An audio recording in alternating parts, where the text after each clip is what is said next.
Morning,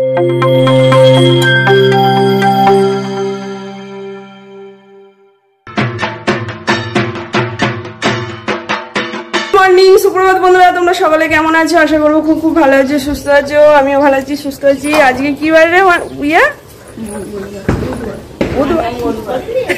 ওরাও নিজেরাও জানে না আজকে মঙ্গলবার। আজকে হলো নবমী। তো সকাল সকাল নেই, উঠেছি অনেকক্ষণ। এখন বাজে 8:40 বেজে গেছে। বাড়ি যাওয়ার তাড়া আছে বন্ধুরা। বরটা খেতে পারছে না। আমি আনন্দ করলে কি হবে, ওদিকে বরটার জন্য মনটা খেতে পারছে না হচ্ছে। আর এখানে ব্রাহ্মী শাক আছে, এখন তুলবো। এই দেখো অনেক ব্রাহ্মী শাক হয়েছে, দেখতে পাচ্ছ? এখন কটা ব্রাহ্মী শাক নিয়ে যাব। আর ওদিকে মা রান্না বান্না করছে, রান্না হয়ে এসছে। আজকে তো পুঁই শাক করতে হয়, পুঁই শাক করছে। এই এক মুঠো ভাত খেয়ে দুটো নিয়েও চলে যাবো। নাহলে গিয়েটে সেই তাড়াহুড়ো করে ভাত চাপাতে হবে। দুটো নিয়ে যাব, বরটা গিয়ে খেতে পাবে। একটু পরে চাপালেও অসুবিধা হবে না। তো চলো তোমরা দেখতে থাকো, আশা করছি তোমাদের ভালো লাগবে। এখন রাখি আপাতত, দিয়ে খাওয়া দাওয়া করে নিই সকালে, দিয়ে আবার বেরোতে হবে।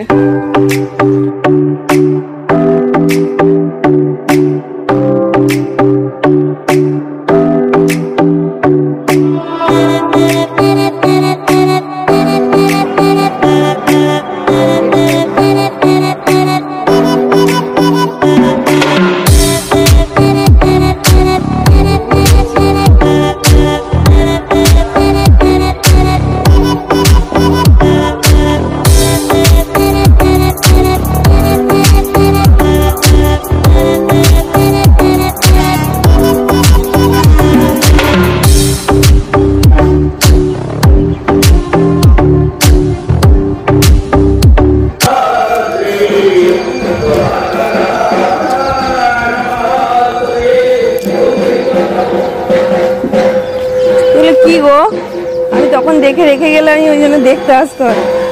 ওই ইয়েতে দেয় না, কোথায় এগুলো গুপ্তি বাড়ায়? না, আমি বাড়িতে করি না, নিয়ে আসছো করে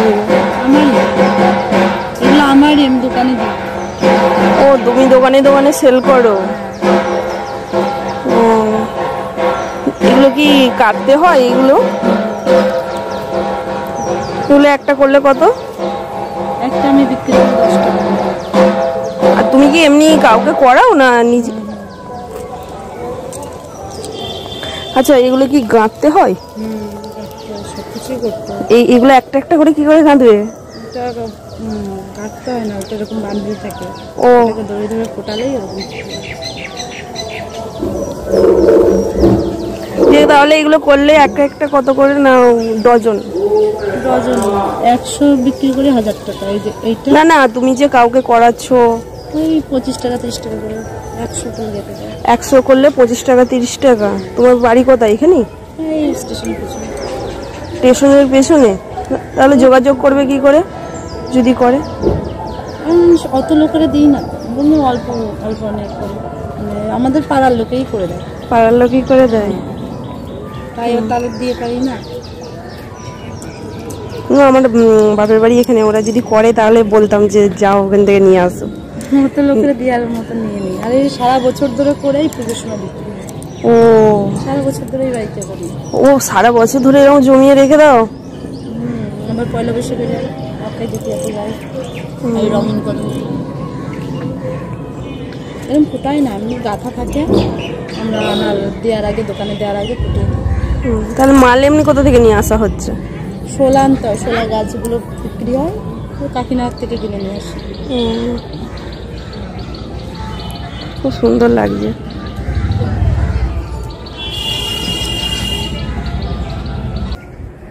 ও, এসে পৌঁছালাম। কষ্ট হচ্ছে, বাপরে বাপ, টেনে এইটাই নামলাম। তো বন্ধুরা এখন চেঞ্জ করে নিই, তারপরেও তোমাদের সঙ্গে দেখা করছি।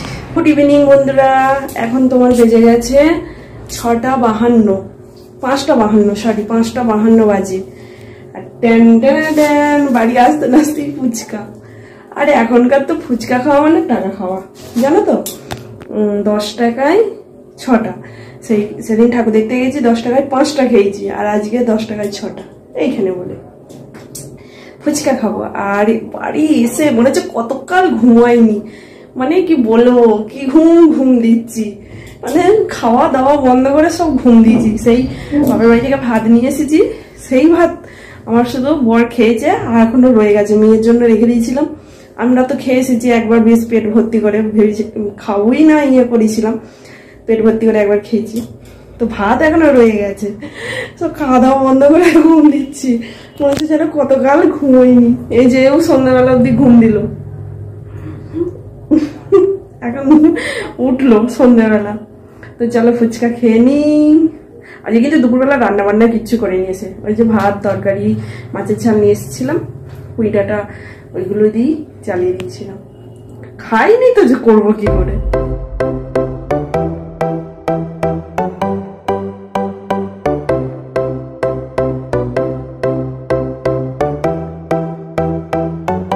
এখন চিকেন করবো বন্ধুরা, চিকেনটাকে ম্যারিনেট করে নিচ্ছি, সমস্ত কিছু কাটাকুটি হয়ে গেছে। আর চিকেনটা আলু দেবো না তো, শুধু আলু ছাড়া করব, মানে চিকেন কষা করব, একটু গ্রেভির মতো রাখতে হবে। আর দেখি ভাবছি ভাত করব না রুটি করব, কোনটা করা যায় দেখি।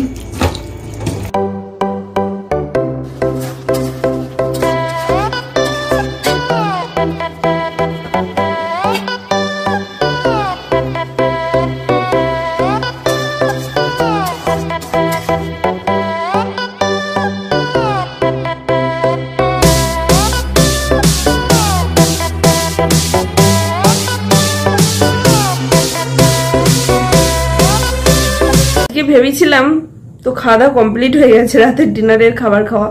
ভেবেছিলাম একটু এই আশপাশগুলো একটু ঠাকুর দেখে আসবো, যাওয়া হয়নি।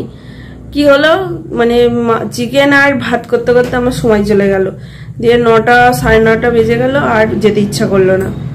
আর বিরিয়ানি আনতে বললাম, আমার বিরিয়ানি এখন আমার বল না, এই কোনো ইয়েতে মানে অনুষ্ঠান হলে বিরিয়ানিটা আনতে চাই না সহজে, বলে পরে বিরিয়ানি খাবে, আজকে খেতে পারে। আর ঘরে চালও ছিল, বিরিয়ানি বানালে বানাতে পারতাম, কিন্তু আমার পেঁয়াজটা নেই, কই এখানে নেই, ওই বাড়িতে পেঁয়াজ আছে, তো ওই বাড়ি থেকে পেঁয়াজটা আনা ছিল না, ওর জন্য বেরেস্তাটা কি করে করব, ওর জন্য আর করলাম না। আর আজকে শরীরটাও ভালো লাগছে না, হঠাৎ করে মানে খারাপ হয়ে গেছে। সেই 7 দিন ঘুরে ঘুরে ঠাকুর দেখেছি না, সেই দিনকার অ্যাকশন আজকে নিচ্ছে। আজকে শরীরটা ক্লান্ত লাগছে, বলছি না ওখান থেকে এসে দুপুরবেলা রান্না বান্না আর কিছু করিনি, যা ভাত তরকারি নিয়ে এসেছিলাম ওই সবই খাওয়া দাওয়া হয়েছে, আর দুপুরবেলা রান্না বান্না করিনি, তো ওইগুলোই খেয়েছিলাম আর ঘুম দিচ্ছিলাম। আর আজকে নবমীতে সবাই কি সুন্দর অনেকে অনেক জায়গায় ঠাকুর দেখতে যাচ্ছে, আমি আজকে এইভাবেই কাটিয়ে দিলাম। আর কি করা যাবে বলো, বাপের বাড়িতে থাকলে আবার এদিক ওদিক, আর কি বলতো আমি আর মেয়ে না বেরোতে পারি না, যে এদিক ওদিক চলে যাবো ঠাকুর দেখতে, বেরোতে পারি না। মনে হয় যে এইখানে মানে শ্বশুর বাড়িতে রাত্রিবেলা তো মনে হয় একজন সঙ্গে দেখো, মানে পুরুষ মানুষ না থাকলে ভালো লাগে না বলো, যে কোনো ইয়েতেই ছেলে যদি না থাকে পাশে বেশ সাহসে কুলোই না, মনে হয় একা একা যাবো, ভালো লাগে না। তো বর বললো একবার যাওয়ার জন্য, আমি বললাম না শরীরটা ভালো নয় আর যাবো না। মানে কোথায় হলে আমি আর মেয়ে বিন্দাস বেরিয়ে পড়বো, চলে যাবো, কোনো ব্যাপার নেই বল, দিনমানে হলে বেরিয়ে চলে যাবো, আমি আর মেয়েই যাই। তোমরা তো দেখো যেখানে যাই আমি আর মেয়েই যাই, দিনমানে হলে একদম মেয়েতে বেরিয়ে পড়বো, কিন্তু রাত্রিবেলা অতটা সাহস পাই না। তো যাই হোক, এই তো এইভাবেই কেটে গেল নবমীতে। তোমরা তো প্রচুর প্রচুর আনন্দ এনজয় করো, আমরা এইভাবেই কাটাই প্রত্যেক বছর। এবছর তো তবু হ্যাঁ, আগের বছর গিয়েছিলাম, আগের বছর নবমীর দিন গিয়েছিলাম না, দশমীর দিন গিয়েছিলাম মাসির বাড়ি, আর এবছর বাপের বাড়ি থেকে ঘুরে এসেছি, আর কোথাও যাওয়ার প্রোগ্রাম নেই। তাহলে আমার বকবক এখানেই শেষ করছি। তোমরা সকলে ভালো থেকো, সুস্থ থেকো, সাবধানে থেকো, আর সবসময় হাসি খুশিতে থেকো।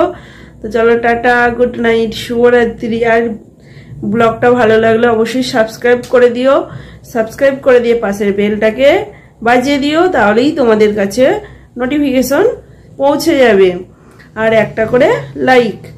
তাহলে চলো টাটা, গুড নাইট, শুভরাত্রি, রাধে রাধে, জয় নিতাই। একটা কথা বন্ধুরা তোমাদেরকে বলা হয়নি, সেদিনকে সপ্তমীর দিন ঠাকুর দেখতে গিয়েছিলাম, তো ওই শাড়িটা যেটা পরেছিলাম ওইটা আমি নিয়েছিলাম, তোমাদেরকে তো ঠিক মতো ভালো করে দেখানো হয়নি।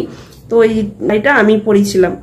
আর আমার মেয়ে যেটা পরেছিল তো ওটা বলে দিয়েছি যে ওর মামার বাড়ি থেকে ওটা দিয়েছে, ওরটা তো তোমরা দেখেছই, ও পরেছিল। আর আমার শাড়িটা তো তোমাদেরকে মানে দেখানো হয়নি, ফাইনালি ভালো করে খুলে খালে দেখানো হয়নি। তো যেটা সপ্তমীর দিন পরে ঠাকুর দেখতে গিয়েছিলাম ওটাই আমি নিয়েছি।